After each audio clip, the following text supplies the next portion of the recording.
Okay, if you're ready, we can start. Am indeed. Okay, so I'll introduce you. So right now our session is with Dr. Cass Sunstein. He is the Robert Walmsley University professor at Howard. He is the founder and director of the program on behavioral economics and public policy at Harvard Law School. In 2018, he received the Holberg Prize from the government of Norway. Dr. Sunstein is the author of hundreds of articles and several books, including Nudge, Noise, Sludge, and I think one of the most important ones is The World According to Star Wars. He was the administrator of the White House Office of Information and Regulatory Affairs in the Obama years, and he serves as an advisor to the Behavioral Insights team in the UK and I believe in some other similar nudge units around the world.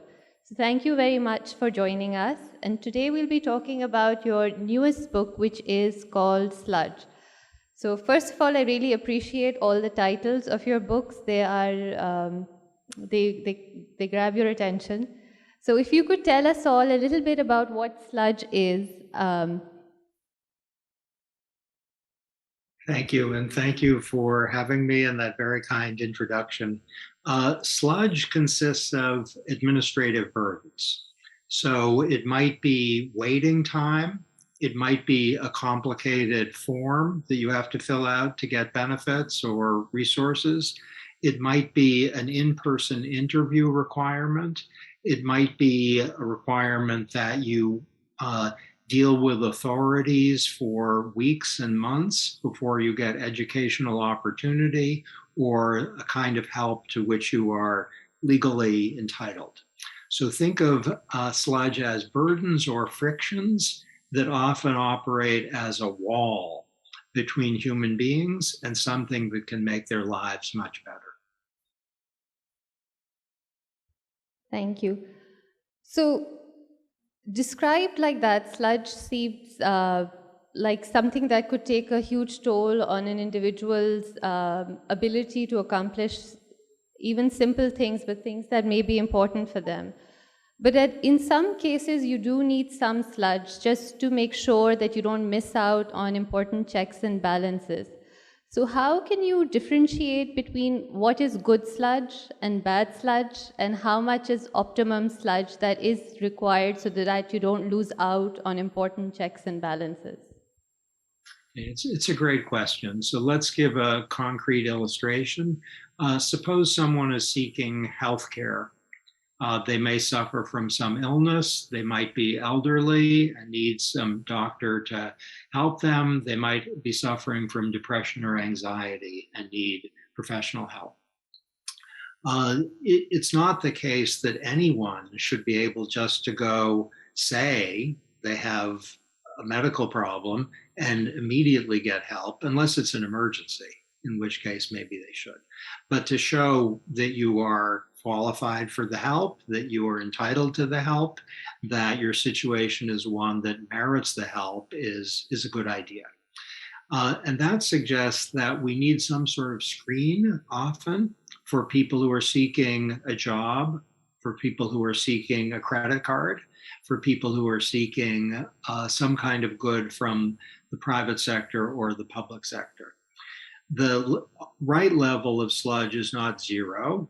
We need to ensure that there's program integrity, as it's sometimes called. The way to figure out what the right level of sludge is to have a kind of sludge audit, by which we see whether we are requiring the minimal amount necessary. So the idea is the minimal amount necessary. And governments and private companies all over the world are now engaging in sludge audits. And what they're often finding is if it's poor people who are trying to get economic help, the waiting time is excessive and the number of forms is too high.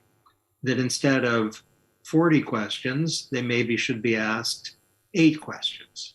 And instead of 4 weeks to get help, they should be given the help within 2 weeks.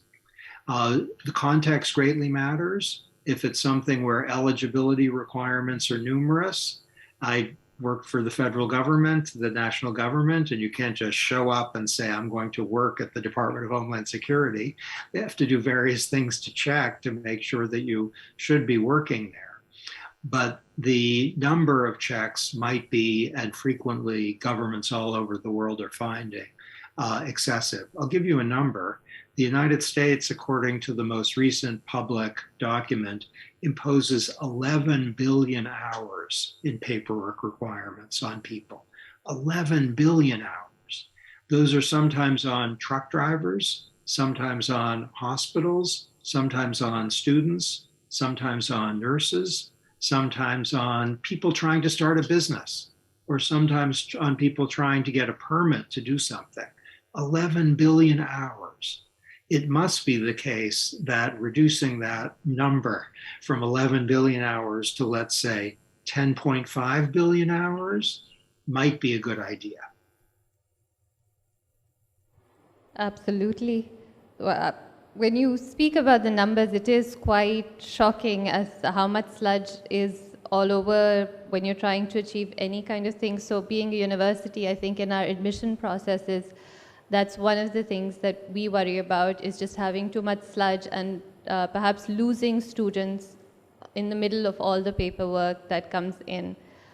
So if I'll move on to my next question, which is, if you could talk a little bit about sludge and its impact on decision making. So just the amount of hours that are spent on looking after these documents or filling them in, how does it impact decision making and your ability to actually achieve whatever your goal is? And looking at cognitive scarcity, so we all know that human beings have finite cognitive resources. So you don't have infinite resources there, and so your attention, your motivation, all are impacted as to how easy or how difficult things are. So if you could talk about a little bit about sludge and its impact on decision making, looking at cognitive scarcity. Okay, great. Let me give an example. There's a program that a government runs which gives poor children free lunch and breakfast at school. Poor children get free lunch and breakfast. For a time, the number of poor children who received those meals was far lower than the number of children who were eligible for those meals. Now, we're talking about children, so this is a human tragedy that they're not getting these meals. We don't know exactly why the parents didn't sign them up. It might have been that they were frightened. It might have been that they didn't understand. It might have been that they were suspicious. It might have been just that they were very busy, and there's a form from the government. So the solution was to say, we are going to eliminate the sludge, that the children are automatically, if we know they're eligible, they're automatically going to receive the free school meals. Sludge was not reduced, it was eliminated. And at last count, approximately 15 million children were enjoying those school meals as a result of that initiative. Now, thank you for the point about scarcity. When we think of scarcity, we often think about limited money. But each of us has scarcity in our mind as well, which means that the amount of time we have to devote to sludge reduction, let's say if we're working at a university and we are students or teachers, the amount of time is not infinite. And if we are spending our time on sludge, let's say on long forms or on reports of various kinds, we will have less time to devote to teaching or to doing the fundamental work of a student or a teacher. If you are in a small company and you're an employee and you're trying to make the business do better, contribute to economic growth, if you are asked to fill out multiple forms, it might be that the company's chance to do well is significantly reduced, and it might be that the morale of the employee is reduced because they're spending time on the forms, and this is a product, as you say, of cognitive scarcity. To talk a little bit about that, if you are elderly, if you are sick, if you are uneducated or less educated, or if you are poor, there's a good chance that your Scarcity in your mind will be a more serious problem than otherwise. There's a story told by a man in his 80s in a book about this problem who was talking about forms that the government asked him to fill out. And you can find a kind of mischief and despair. There isn't a word that I know of for it, mischief and despair, a single word. But as he described it, he said, I'm 87 years old. They're asking me to fill out 17 pages of forms. I can't do it. If they had asked me at 60, I could have. But now at 87, they're asking me? People all over the world are similarly situated. Often the burden of sludge is imposed disproportionately on women, who are often managing families as well as other things. And their scarcity, because they're dealing with children and the household more frequently than men are, that's a problem of inequality, as well as a problem of deprivation of access to something. The basic idea is if you are really busy, or if you're struggling with one thing or another, it's a little bit as if your intelligence is lower than it would otherwise be. Not because you're less intelligent, but just because you have less processing capacity in your mind. You don't have the time, which suggests that sludge reduction is a kind of human rights imperative. And whatever we think of the right category of human rights, whatever we design as that category, sludge is often a violation of it. Thank you. And I think this really helps you think as to how detrimental sludge is, because when we're just filling out paperwork, you don't actually realize how detrimental it is in actually helping people who need specific opportunities or resources. They can't achieve them just because of something like sludge being the main hindrance. So currently, as we've all been living through the COVID pandemic, and hopefully we are towards the end of it, the governments all over the world have had to really work quickly, especially in the cases of vaccines, to make sure that the vaccines are available to the world, everybody goes in, gets vaccinated. So we've seen governments working really fast and reducing sludge really effectively. So do you think this reduction behavior will be adaptive and will impact future policy making? Because we've seen how reducing sludge can lead to effective policies. So do you think this will impact us long term and perhaps decrease sludge over time? It's a great question, and I hope so. Let's talk a little bit about healthcare and medicines, and then let's talk about sludge more generally. So with healthcare and medicines, when there have been successes about vaccination, it's often been rapid approval processes, which are less burdened by sludge, and often the creation in many countries of a sludge-free environment for getting vaccinated. So in many nations, the principal way to overcome the problem has been just to make it really easy for people, that they don't have to wait a long time, that they don't have to go far, that they don't have to figure something out that's complicated. And that's in many places been a life-saving event. In addition, in many countries, the pandemic has made people reassess whether the existing level of sludge in processes is too high. So online forms have gotten more popular just because people haven't been in the office so much. Whether working from home is a good thing or not would vary with the context, but sometimes it's a sludge reducing thing for employees, and it has more benefits, maybe and less cost than we anticipated.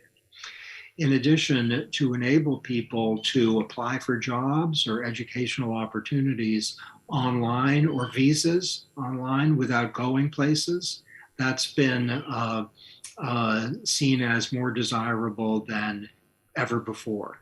Telemedicine has gotten much more popular, and it's for many people a wonderful thing where they can see a doctor in the same way you and I are seeing each other now, rather than having to go to an office when you're not feeling well, or maybe trying to take care of small children, or maybe you can't spare the commuting time.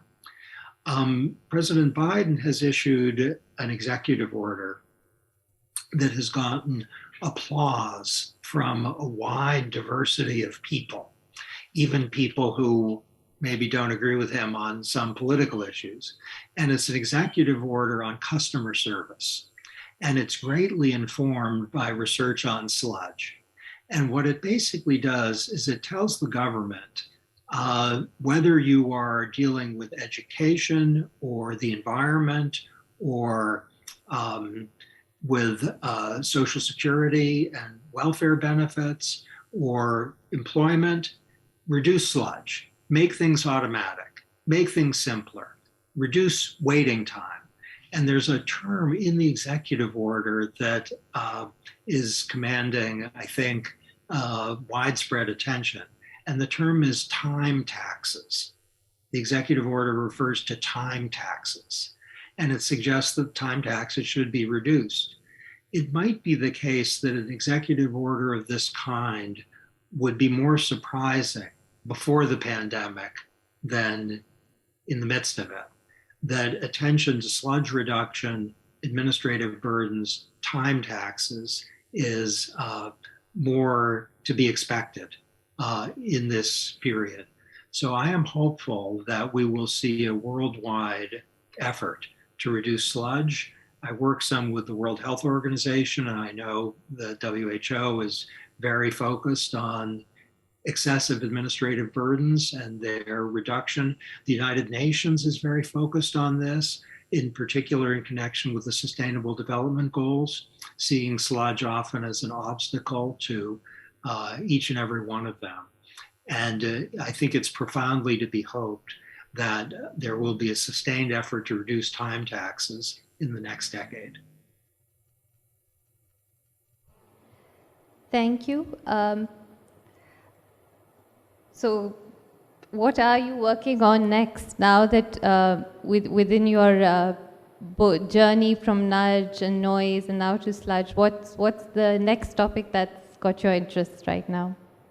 Well, thank you for that. I'm continuing to focus on sludge. I'm very passionate about it, and I'm working with doctors about sludge at hospitals, an effort which I hope will, with their leadership, will spur that. My main new project involves habituation.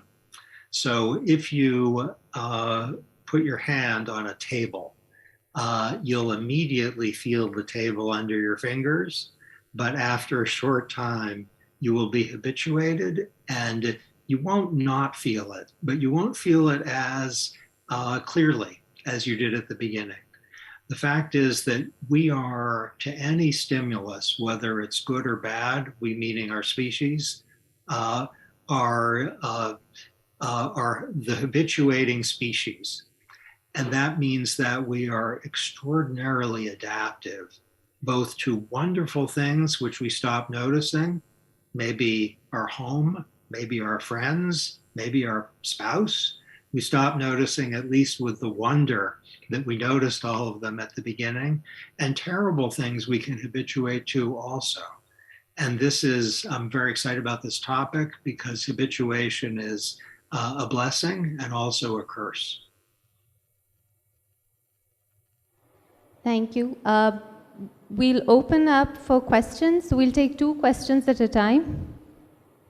Thank you, Professor Sunstein. I heard you in Peshawar as well when you spoke at the PIDE conference, and I really liked your work about nudge and sludge and all these concepts. We call it the bureaucracy, you call it sludge. And I want to talk a little bit about that. I'm one of the most anti-bureaucratic. I teach at the IBA and I work here. I really find bureaucracy extremely difficult to deal with, and for us to do anything. Constantly we are told that there are rules, there are forms, there are this and that, things that your work, which I've read, says so very clearly. But there's always the other side to it. I mean, is the opposite of bureaucracy? I prefer bureaucracy rather than sludge. I understand what you're doing. and how how things are, the time tax and things are being slowed down. But is there an opposite to that? Is there sort of some rules are perhaps necessary? For example, telemedicine, for example, how do you determine that the doctor who's on the screen is not a quack? How do you determine that she really doesn't know her work and things like that?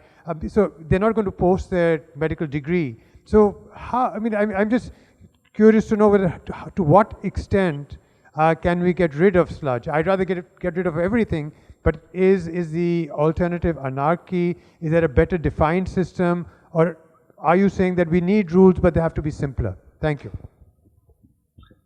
Thank you for that. I appreciate the point, and the notion that bureaucracy is occasionally a problem. That's clearly correct. Perhaps because I have been a bureaucrat, I am drawn to the word sludge. And if it has some advantages, it's built into your question that bureaucracy can be essential. So if you have a ministry of something or a department of something, which has a lot of people working there, they may be doing wonderful and essential work. And sludge draws attention to something more specific, which is administrative burdens and paperwork requirements and things that you have to walk through like sludge that traps your feet and you can't get there. So that would be the plea. I'll tell you a little story. When I worked for President Obama, he asked me to direct the federal government to come to the White House or various ministries or departments to reduce paperwork requirements significantly. And we actually gave them a number. I forget what it was. It might have been 50 million hours. It might have been that. And we asked them to come to the Roosevelt Room in the White House, which is right next to the Oval Office. That's actually my favorite room in the White House. The Roosevelt Room is very historic.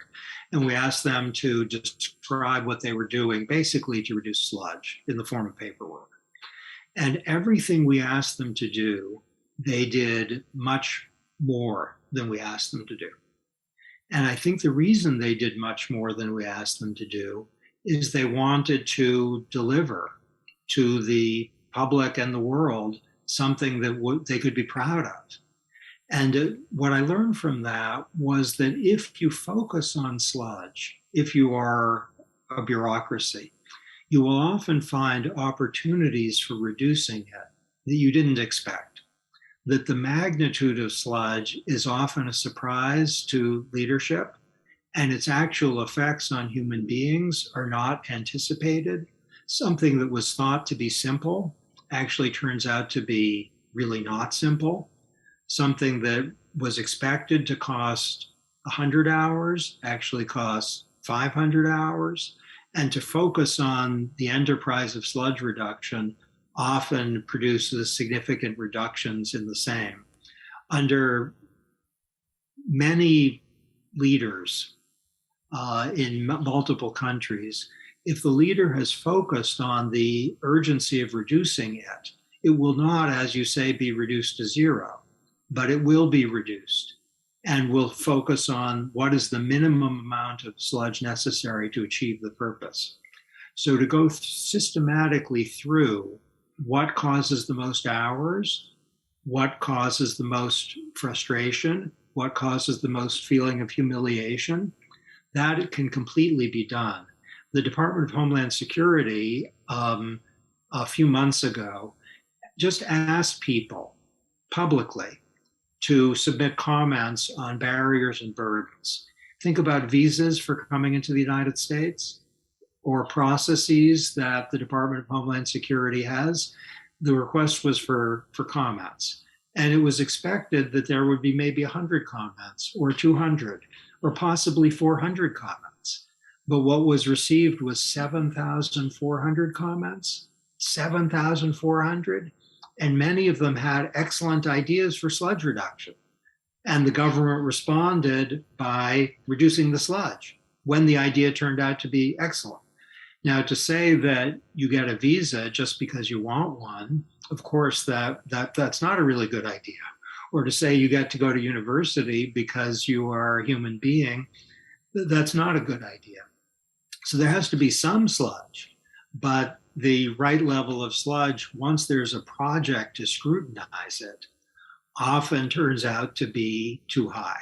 So we can do a kind of intuitive cost-benefit analysis. Not everyone loves the idea of cost-benefit analysis. I probably love it a little more than I should. But just intuitively, what are we getting for this, and what are we losing? That can be a great avenue to reform. Professor Cass Sunstein, this is Mohammad Haris Mohsin from the Punjab University. I would like to ask for your recommendations in two areas and the fields of the government. Number one, when we see in the lower middle income and developing countries, whenever the accountability increases, we see that the bureaucracy and various institutions slow down their decision-making steps. Number one, what guidelines would you give that accountability could continue in these countries? Furthermore, the sludge should be reduced. Secondly, another method or another idea which floats in these countries is denationalization of the state-owned enterprises. How would you guide these countries that to do the denationalization or privatization, thus reducing sludge into the economy? Thank you. Great, thank you for that. Those are terrific questions. I feel I need to know more to give a good answer, but I'll try. My own experience with my own government and with other governments, including governments of low and middle income countries, suggests broadly that there are two ways to achieve change. The first is authority, and the second is persuasion. So if there are leaders in a government who say, we are going to reduce paperwork burdens, and you have to do that with deadlines, the leader might not achieve exactly as much as he or she wishes, but the leader will achieve something significant because the leader has authority. So I'll tell you a little story that in my last period in the Obama administration, the president actually asked me to direct agencies to test forms to make sure that people would be able to do them and that they would take as much time as the agency anticipated and not more. And I did what the president said, and that had an impact because it came from people with authority. Persuasion is where it might accompany authority, where the officials, let's say, who would do something slowly, they don't do it slowly because they like it. If they feel a sense of enthusiasm or ownership, it's theirs, then they're more likely to want to do it. So in many governments, I've seen people use approaches informed by behavioral science, not because they've been ordered to, but because it's exciting to them. It makes them think that they will, this week they'll actually accomplish something. They'll do their job a bit better. And that is happening all over the world. With the nationalization and denationalization, I feel I need to learn a lot more to speak, without ignorance. But of course, you're right that sometimes denationalization is a sludge reducing strategy. And if it looks like something that's going to achieve a goal that people who are in a position to do it are enthusiastic about, they feel it will make their life more meaningful, then we're more likely to see it. I'm familiar with deregulation in various nations, and sometimes people in government have been skeptical about deregulation, but you can see a moment when deregulation, if it's a good idea, when the skeptics become evangelists for it. And the moment is when they think whether their concern is, let's say, economic growth or safety or human well-being in some broad way, when they see this is connected with a goal they have. then they are evangelists for deregulation. Professor, I'm from University of Baltistan. We are located up in the north in Himalaya mountains. I've served for 40 years in Lahore and in North America. Probably, moving now to the remote valleys where I don't have much of the sludge. I just wanted to know that private sector in Pakistan, they are regarded as very efficient. The public sector is slow, lethargic, and not very productive because of the sludge and many other reasons. Now we have, artificial intelligence and technologies coming, e-universities, and there are slogans of one window operations, and still I'm not able to register my company. We have to go to 30, 40 different departments to just get a private, company registered at my university. So still we see that, but we are enjoying the autonomy of the universities. Academia comparatively has global practices and understanding, and they are directed to delivery and welfare. On the other hand, the bureaucracy, the civil services, they are directed not to welfare probably, but to delay, because they know that resources are limited, so we can't distribute, and the bounties are goodies to everybody, so they delay, and that is one reason. So how you see that the technologies in coming years and e-governance and all those e-universities and e-government will reduce this sludge and sort of thing? Thank you very much. It's a great question. So many governments are finding one-stop shopping to be possible. So it's very simple, and you don't have to go to 20 places. You can go to a single website. Customs and Border Protection in the United States has a new initiative called CBP1, and it's making things much easier. It's one-stop shopping for a lot of things. And I know all over Europe and Asia, there's keen interest in using technologies to make things simpler for people. And so I think we'll see a lot of that. We need to have enthusiasm for consideration of whether it's possible to spur governments to do that. And we're seeing it happening in real time. You make a terrific point about limited resources, and sludge is a kind of filtering device. So the best reason for sludge is program integrity, to make sure that people who are seeking a benefit or an opportunity are eligible for it. Another good reason is data collection, where you might want to impose sludge as a reporting requirement just to see how the program is working. And that's perfectly legitimate. But sometimes sludge is a rationing device, where you have a program that makes some resources available to a lot of people, but if everyone who's eligible gets the resource, then we'll run out of money very quickly, and that's a problem. I think sludge is often a very crude and unfair rationing device, that sometimes it's defended as a way of making sure that the people who need the good most get it. But if you have long waiting times and complicated forms, it's more likely that people who just are very good at forms or really have time to deal with the wait time will get the benefit. And it would be a miracle if those are the people who are most deserving. So sludge as a rationing device it's probably not the best rationing device. And if resources are limited, then we should restrict eligibility to the people who are most needy and deserving rather than using sludge. So you make a great point that if sludge reduction means everyone's going to get what they're eligible for, that should be a good thing. But if it means the resources run out quickly, then we might have to rethink our eligibility requirements.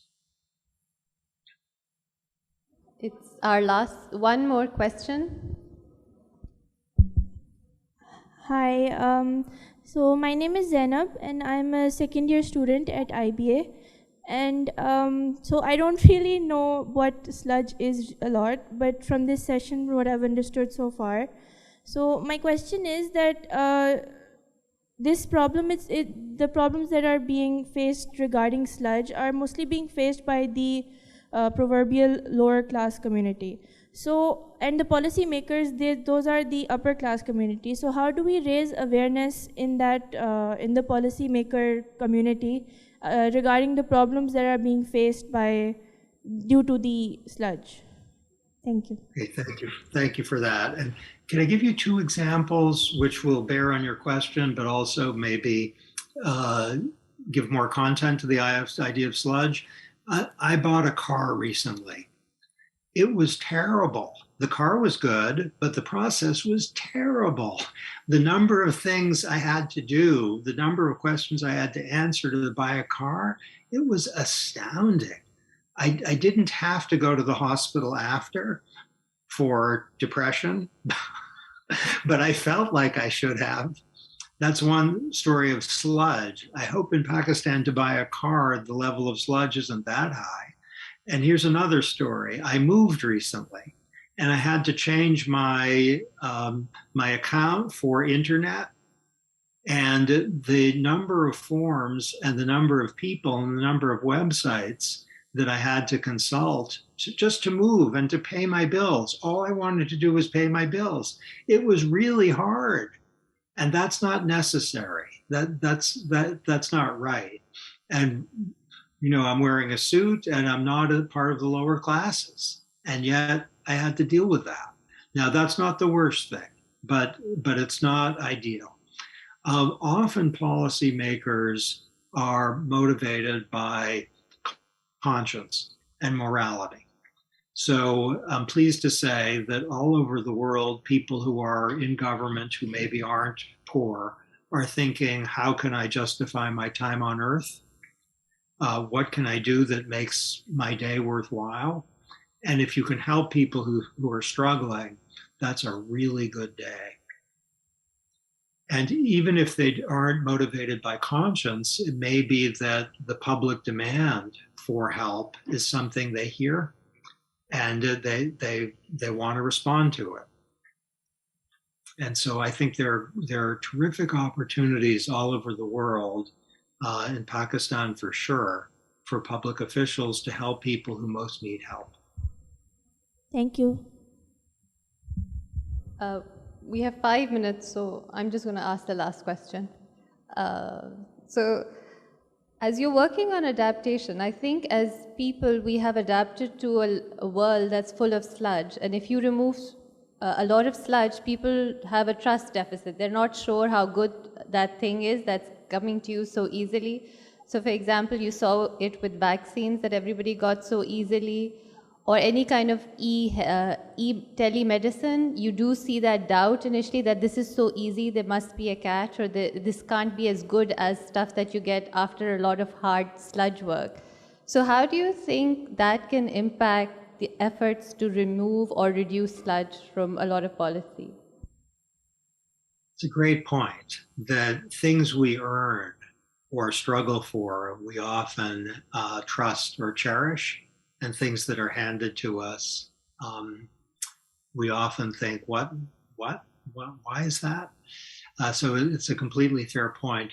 I mean, one question is whether in a lot of contexts where if you're trying to get, let's say, a permit to start a business or a license or some resources to get by in the next month or a job, whether you are suspicious of it because the level of sludge associated with it is lower.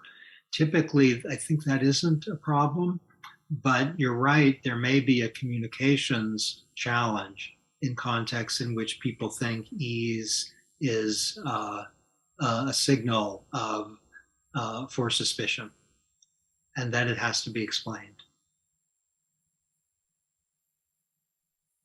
Thank you very much.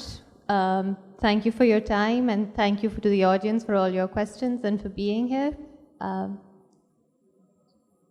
Goodbye. Bye. Thank you. It's an honor to get to speak to you. Hope to visit you in person at some point, if you'll have me.